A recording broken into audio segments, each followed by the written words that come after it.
N8N est un outil d'automatisation qui peut connecter pratiquement tous les logiciels que vous utilisez et transformer des heures de travail manuel et répétitif en flux de travail qui s'exécutent automatiquement en arrière-plan. Et en intégrant des modèles d'IA comme ChatGPT, vous pouvez même transformer ces flux de travail en agents intelligents capables de raisonner, de prendre des décisions et de gérer des tâches complexes. Dans les 15 prochaines minutes, je vais vous montrer comment utiliser N8N pour créer votre premier flux de travail à partir de zéro, même si vous êtes totalement débutant. Ainsi, à la fin, vous aurez tout ce dont vous avez besoin pour commencer à automatiser vos propres tâches. Commençons par configurer N8N. N8N Cloud coûte plus de $20 par mois, mais l'auto-hébergement revient à moins de $5 par mois avec des automatisations illimitées et l'accès à des nœuds communautaires qui ne sont même pas disponibles sur l'offre cloud. Nous allons utiliser Hostinger car leur modèle en un clic gère toute la configuration pour vous. Utilisez le lien à l'écran ou dans la description pour bénéficier de 10% de réduction. Le plan KVM1 est largement suffisant pour commencer. Choisissez le serveur le plus proche de chez vous, vérifiez que N8N est sélectionné, puis cliquez sur « Continuer ». Ensuite, suivez les instructions pour terminer la configuration. Hostinger configurera automatiquement votre serveur. Cela prend quelques minutes.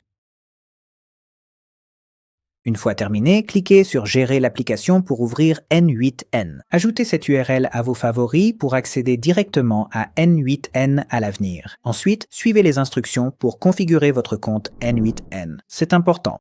Dans la fenêtre, obtenez les fonctionnalités payantes gratuitement, cliquez « Envoyez-moi une clé de licence gratuite ». Vérifiez votre boîte de réception l'email N8N et activez votre licence. Bienvenue sur N8N.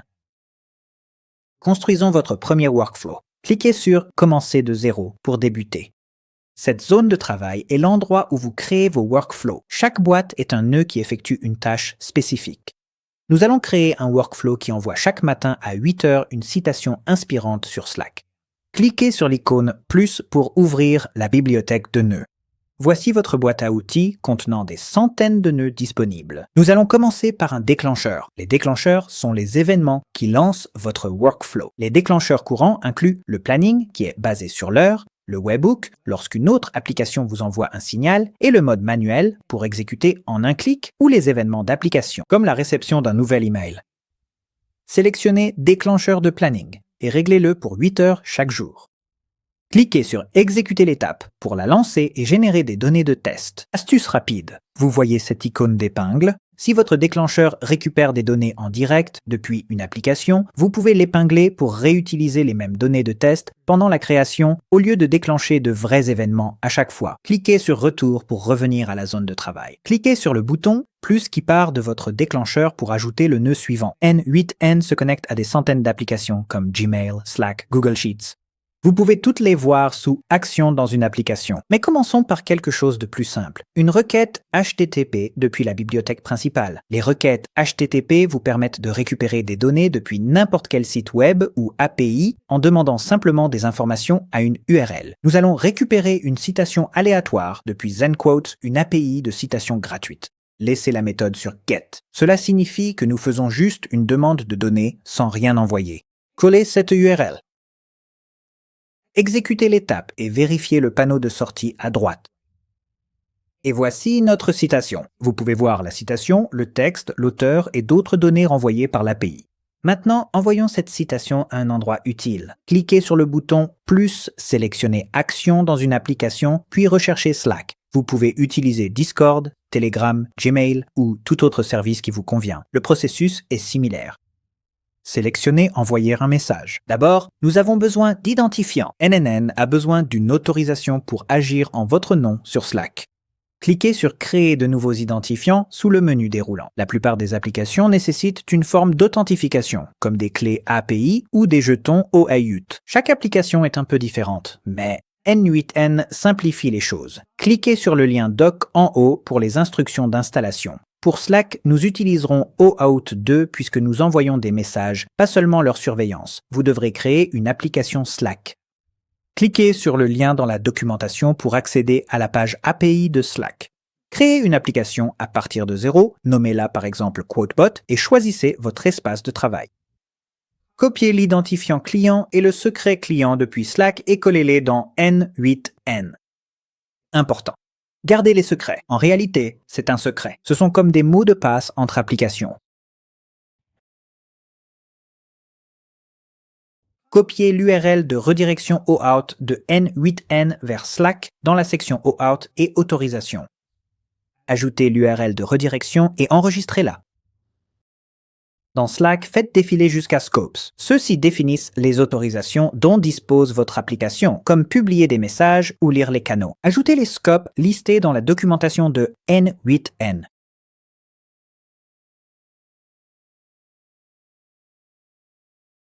Ensuite, faites défiler vers le haut et cliquez sur « Installer » dans l'espace de travail. Autorisez-le et vous êtes connecté.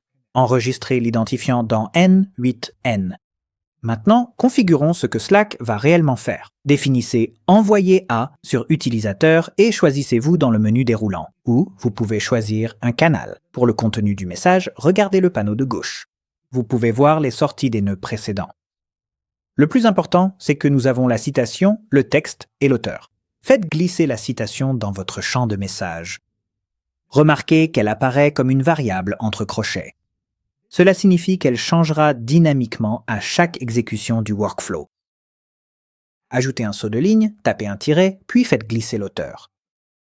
Vous pouvez prévisualiser le message final sous le champ. Exécutez l'étape pour la tester, et une coche verte signifie que c'est réussi. Allons vérifier sur Slack, et voici votre message envoyé par le CodeBot. Pour l'instant, cela ne s'exécute qu'à 8 heures du matin. Ajoutons un déclencheur manuel pour que vous puissiez l'exécuter à tout moment. En haut à droite, cliquez sur le plus, ajoutez un autre déclencheur OnAppEvent manuellement.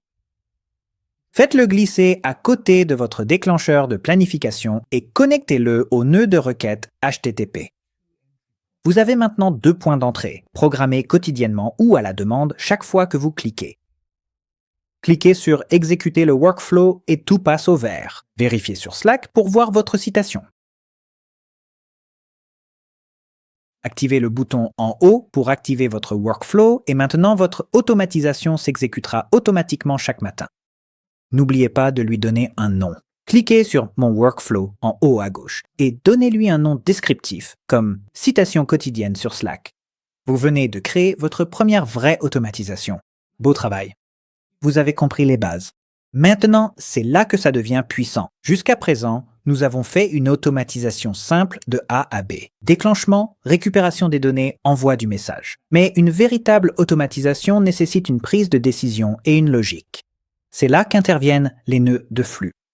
Ils permettent d'ajouter des conditions, des boucles, des branches et une gestion des erreurs.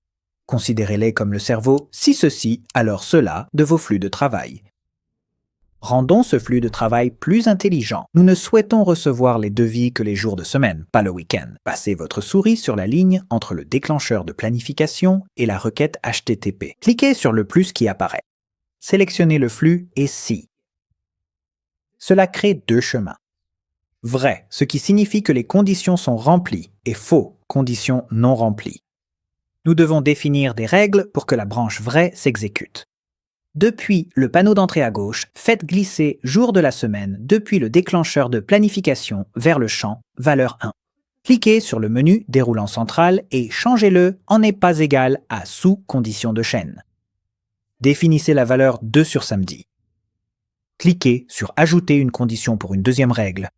Assurez-vous que la liste déroulante entre les conditions indique ET. Il nous faut les 2 conditions, c'est vrai. Ni samedi, ni dimanche. Pas seulement l'un d'entre eux. Établissez la deuxième condition. Le jour de la semaine n'est pas égal au dimanche. Exécutez l'étape. Comme je fais mes tests un mercredi, la sortie est redirigée vers la branche principale. De retour sur la toile, c'est devenu un peu brouillon. Cliquez sur le bouton Ranger pour tout réorganiser automatiquement. Il s'agit de l'icône du pinceau en bas à gauche. Vous voyez les 2 branches. La branche vrai mène à la requête HTTP. La branche faux ne mène nulle part. Donc, si c'est un jour de semaine, le workflow continue. Si c'est un week-end, il s'arrête. Vous pouvez ajouter différentes actions à la branche faux ou la laisser vide pour simplement terminer le workflow. Testez l'ensemble du workflow avec « Exécuter le workflow ». Vérifiez sur Slack et voici votre citation. Les nœuds de flux ajoutent de la logique à votre automatisation, mais attendez de voir ce que l'IA peut faire. Rendons vos flux de travail encore plus intelligents. Une citation hors contexte n'est pas très inspirante, alors utilisons un agent d'IA pour rechercher l'auteur et fournir un court paragraphe contenant plus d'informations. J'ai épinglé des données antérieures afin que nous puissions tester avec la même citation. Placez le curseur entre requête HTTP et Slack, cliquez sur le plus, IA, agent IA. De retour sur Canvas, remarquez les 3 connexions. Le modèle de chat est le cerveau de l'agent, la mémoire enregistre les conversations et les outils représentent la manière dont l'agent interagit avec le monde. Nous allons les connecter un par un en commençant par le modèle de chat. Cliquez sur plus sous modèle de chat et choisissez n'importe quel LLM. J'utilise OpenAI.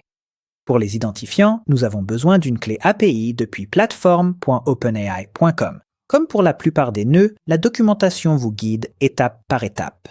La version rapide consiste à créer un compte, générer une clé API, coller la clé API dans N8N et ajouter au moins $5 de crédit. Enregistrer et sélectionner le modèle de chat. J'utilise GPT-5. Ensuite, donnons une mémoire à notre agent. Cliquez sur plus sous mémoire et sélectionnez mémoire simple. Comme nous ne discutons pas avec cet agent, nous devons définir un identifiant de session. Définissez l'identifiant de session sur définir ci-dessous, puis dans le champ en dessous, saisissez n'importe quoi. Je vais simplement mettre Session ID. Ensuite, cliquez sur plus sous outils. Puis recherchez et sélectionnez Wikipédia. C'est tout. Aucun identifiant n'est nécessaire pour celui-ci. Ensuite, configurons l'invite de l'IA. Ouvrez le nœud de l'agent IA et changez la source de l'invite en « Définir ci-dessous ». Voici ce que nous allons lui demander de faire. Vous êtes un agent qui examine une citation du jour et son auteur, puis recherche des informations supplémentaires sur l'auteur et le contexte de la citation. En utilisant Wikipédia, vous fournissez ensuite un court paragraphe complémentaire à inclure avec la citation du jour afin d'inspirer le lecteur à passer une excellente journée. Ajoutez « citation », puis faites glisser la citation depuis la requête HTTP sur le côté gauche. Ajoutez « auteur », puis faites glisser l'auteur. Enfin, ajoutez uniquement de renvoyer le paragraphe au format texte. Rien d'autre. Testez-le en cliquant sur le bouton « Lecture du nœud »,« Agent depuis Canvas ». Puis regardez-le fonctionner en utilisant Wikipédia, la mémoire et le LLM ensemble. Vérifiez le résultat une fois terminé et voici votre paragraphe enrichi. Ensuite, nous devons mettre à jour notre message Slack. Ouvrez le nœud Slack et faites glisser la sortie texte de l'IA dans votre message. Les anciennes variables sont grisées parce que nous avons ajouté un nœud avant celui-ci. Supprimez-les simplement et faites à nouveau glisser la citation et l'auteur depuis la requête HTTP. Testez attentivement, vérifiez les résultats sur Slack et voici votre message enrichi et optimisé par l'IA. Maintenant, lançons un dernier test complet du workflow. Désépinglez tout, exécutez le workflow complet avec des données fraîches. Vérifiez sur Slack. Et parfait. Il y a une nouvelle citation avec du contexte. Enfin, réactivons le workflow. Voilà les agents IA. C'est vraiment puissant. Maintenant, créer votre propre workflow de zéro est une compétence essentielle. Mais pourquoi réinventer la roue? Profitons des meilleurs exemples. Ensuite, nous allons explorer les modèles pour accélérer vos automatisations. N8N dispose d'une immense bibliothèque de modèles pour lancer n'importe quel projet d'automatisation. Cliquez sur le bouton « Modèle », l'icône de boîte ouverte en bas à gauche. Recherchez par mots-clés, nom d'application ou faites défiler pour trouver ce dont vous avez besoin. Cliquez sur « Utiliser gratuitement » pour l'importer directement dans votre espace de travail. Configurez les identifiants requis. De nombreux modèles incluent des notes utiles, des vidéos et des instructions. Parlons maintenant des nœuds communautaires. Les nœuds communautaires sont des intégrations personnalisées créées par les utilisateurs de N8N. Ils étendent N8N au-delà de ses plus de 400 nœuds natifs, vous donnant accès à pratiquement n'importe quel service ou outil. Pour en installer un, cliquez sur l'icône de votre logo, puis sur Paramètres, Nœud communautaire, installer un nœud et parcourir. Ici, trouvez un nœud qui vous plaît. Copiez son nom et collez-le dans le champ nom du package NPM. Cochez la case de reconnaissance des risques et cliquez sur Installer. Pour l'utiliser dans un workflow, il suffit de le rechercher dans la bibliothèque de nœuds. Cherchez l'icône de boîte à côté du nom. Vous venez d'apprendre à auto-héberger N8N, à créer des workflows de zéro, à ajouter de la logique avec des nœuds de contrôle, à intégrer des agents IA et à exploiter les modèles et nœuds communautaires. Vous avez ce qu'il vous faut pour commencer à automatiser. Mon hébergement ou le lien ci-dessous vous permet d'économiser 10% sur votre VPS. Vous bénéficierez d'une réduction, ce qui me permettra de continuer à réaliser des tutoriels comme celui-ci. Merci d'avoir regardé. Maintenant, allez créer quelque chose d'incroyable.